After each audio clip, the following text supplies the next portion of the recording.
राजीव कुमार के समय से शुरू होकर अब ज्ञानेश कुमार की लीडरशिप तक चुनाव आयोग की थू-थू हो रही है।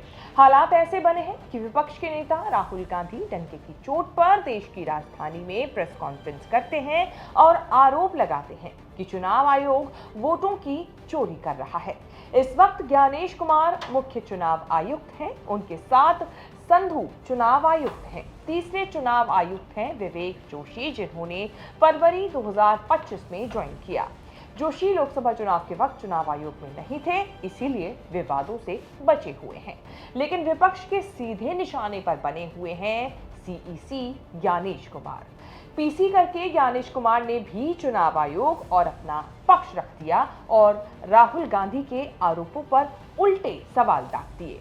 अब चर्चा है कि ज्ञानेश कुमार को सीईसी के पद से हटाने के लिए विपक्ष एकजुट होकर प्रस्ताव संसद में लाने वाला है। इसीलिए ज्ञानेश कुमार बने हैं चर्चित चेहरा, जिनकी कहानी जरा सुनने समझने लायक है। पूरा परिवार आईएएस अफसरों, डॉक्टरों से भरा पड़ा है। बेटी भी मेधा रूपम हाल ही में दिल्ली से सटे नोएडा की डीएम बनी है। अब क्यों ज्ञानेश कुमार के लिए राहुल गांधी की एक प्रेस कॉन्फ्रेंस बन रही है मुसीबत? कैसे राहुल ने एक प्रेस कॉन्फ्रेंस से विपक्ष को किया एकजुट और क्या सीईसी ज्ञानेश कुमार की है कहानी? बताएंगे चर्चित चेहरा के इस एपिसोड में, तो बने रहिए वीडियो के आखिर तक। नमस्कार, मैं हूं कीर्ति और आप न्यूज तक पर देख रहे हैं चर्चित चेहरा। बिहार में चल रहे स्पेशल इंटेंसिव रिवीजन यानी कि एसआईआर और विपक्ष की ओर से लगाए गए वोट चोरी के आरोपों की वजह से देश भर में सियासी घमासान छिड़ गया है।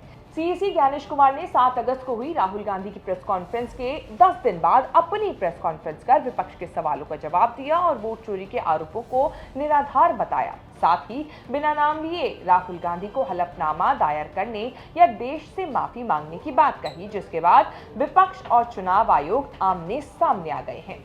अब चर्चा है कि विपक्षी दल, खासतौर पर कांग्रेस, मुख्य चुनाव आयुक्त को पद से हटाने का प्रस्ताव संसद में ला सकती है। हालांकि अब तक इसकी औपचारिक पुष्टि नहीं हुई है और अगर ऐसा होता है तो ये देश के इतिहास में एक बड़ी घटना साबित होगी।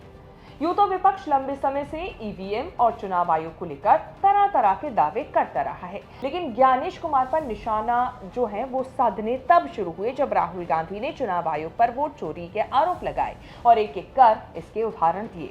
राहुल टीवी स्क्रीन लगाकर पूर्व मुख्य चुनाव आयुक्त राजीव कुमार, चुनाव आयुक्त ज्ञानेश कुमार और एसएस संधू की फोटो दिखाते हैं। राजीव कुमार रिटायर हो गए, अब ज्ञानेश कुमार मुख्य चुनाव आयुक्त हैं, इसीलिए निशाने पर भी वही हैं। ऑफिशियली जवाब भी वही देने वाले हैं। राहुल गांधी ने इसको लेकर डंके की चोट पर आरोप लगाया कि बीजेपी के साथ मिलकर चुनाव आयोग ने वोटों की चोरी की। राहुल गांधी की प्रेस कॉन्फ्रेंस के बाद से चुनाव आयोग का जीना हराम हो रखा है।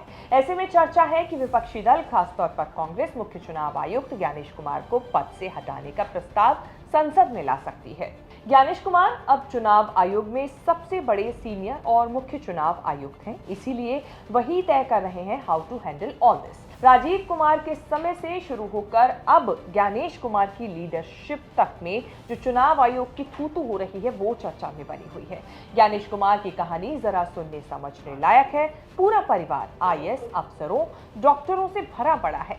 उनकी बेटी भी मेधा रूपम आईएएस है और हाल ही में दिल्ली से सटे नोएडा की डीएम बनी है।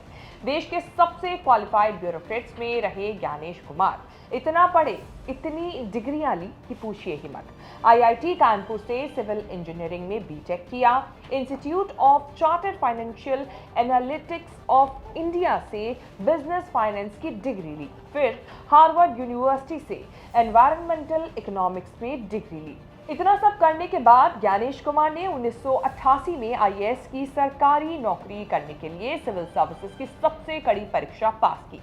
1988 में जब सिविल सर्विसेज क्वालिफाई करके आईएएस बने तो उन्हें केरल कैडर अलॉट हुआ था। ज्यादातर करियर टाइम केरल में बिताया। केरल में पहली पोस्टिंग में अडूर के सब कलेक्टर बने, फिर धीरे धीरे किस्म किस्म के डिपार्टमेंट हेड किए। उन्होंने कई ऐसे पद संभाले जिनका डेजिग्नेशन एमडी था। Kerala state development corporation for SC/ST Trivandrum airport development, Kerala state cooperative bank के एमडी भी रहे। कोचन नगर निगम के म्युनिसिपल कमिश्नर, एर्नाकुलम के कलेक्टर रहने के बाद दिल्ली में केरल सरकार के रेजिडेंट कमिश्नर बने। सेक्रेटरी लेवल पर फाइनेंस से लेकर सिविल सप्लाईज भी संभाले। केरल में बीजेपी सत्ता में नहीं रही। ज्ञानेश का पूरा करियर कांग्रेस और लेफ्ट सरकारों के लिए काम करते हुए बीता। बीजेपी से परिचय तो तब हुआ जब सेंटर में पोस्टिंग होने लगी। हर आईएएस को होम कैडर में बरसों बिताने के बाद दिल्ली में केंद्र सरकार के पद भी संभालने पड़ते हैं। Gyanesh Kumar parliamentary affairs, defence, home cooperative के सीनियर पोस्ट पर पोस्टेड रहे। यहीं उनका आमना सामना अमित शाह से हुआ। ज्ञानेश कुमार ने 5 साल गृह मंत्रालय में काम किया। ऐसा माना जाता है कि ज्ञानेश कुमार को मुख्य चुनाव आयुक्त के लिए अमित शाह ही खोज कर लाए थे। जम्मू कश्मीर से 370 खत्म हुई तो उसके बिल बनाने की ड्राफ्टिंग में शामिल रहे ज्ञानेश कुमार। जब रिटायर हुए तब अमित शाह वाली कोऑपरेटिव मिनिस्ट्री के सेक्रेटरी हुआ करते थे। ज्ञानेश कुमार ने पूरा करियर बिना विवाद के बिताया। कभी सोचा नहीं होगा कि रिटायर होने के बाद उनको इतने चैलेंजिंग टास्क का सामना करना पड़ेगा। सरकार के सामने जा नहीं सकते, विपक्ष के सामने झुक नहीं सकते। ज्ञानेश कुमार देश के पूर्व आईएएस ऑफिसर हैं। रिटायरमेंट जॉब में उन्हें देश के मुख्य चुनाव आयुक्त का पद मिला। 14 मार्च 2024 को चुनाव आयुक्त बने। 15 मार्च को सीईसी का प्रमोशन मिला और अगले दिन चुनाव आयोग ने लोकसभा चुनाव के डेट अनाउंस भी कर दी थी। देश की नई व्यवस्था के मुताबिक अब 3 लोगों की कमेटी चुनाव आयुक्त की नियुक्ति करती है। पहले चीफ जस्टिस कमेटी में होते थे। सरकार ने सीजेआई को हटाकर पीएम मोदी, एक कैबिनेट मंत्री कोटे से अमित शाह और विपक्ष नेता कोटे से राहुल गांधी की कमेटी बनाई।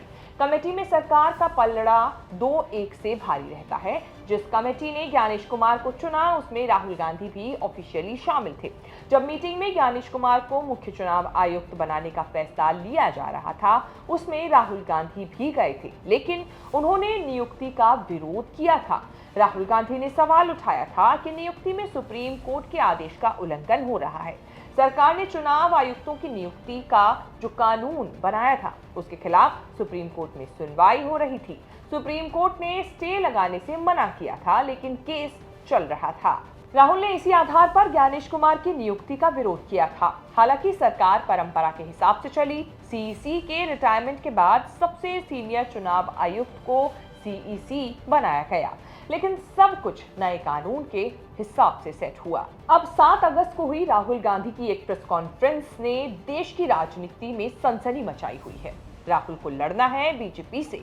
लड़ाई पहुंच गई है चुनाव आयोग वर्सेस राहुल गांधी। चुनाव आयोग कह रहा है कि या तो एफिडेविट लिखकर माफीनामा दीजिए, माफी मांगिए। राहुल गांधी वैसे एफिडेविट देने वाले तो है नहीं, माफी मांगने वाले भी नहीं है। अब इन सब के बाद अगर विपक्ष संसद के दोनों सदनों में सीईसी को हटाए जाने का प्रस्ताव लेकर आता है और वो पास होता है जिस पर राष्ट्रपति मोहर लगा देते हैं तो ज्ञानेश कुमार को हटाया जा सकता है। लेकिन अगर ऐसा नहीं होता है तो ज्ञानेश कुमार की रिटायरमेंट 2029 में होनी है और इससे पहले उन्हें पूरे कार्यकाल में 20 राज्यों में विधानसभा चुनाव कराने होंगे। 2027 में राष्ट्रपति का चुनाव भी ज्ञानेश कुमार को ही कराना होगा, लेकिन ये सब तब जब वो विपक्ष की जद्दोजहद के बाद भी अपने पद पर बने रहते हैं। तो चर्चित चेहरा में ज्ञानेश कुमार से जुड़ी ये रिपोर्ट आपको हमारी कैसी लगी, इसे लेकर आपकी क्या राय है, कमेंट सेक्शन में जाके अपनी बात जरूर बताएं और इस तरह की खबरें आगे भी देखने के लिए बने रहें न्यूज़ तक के साथ।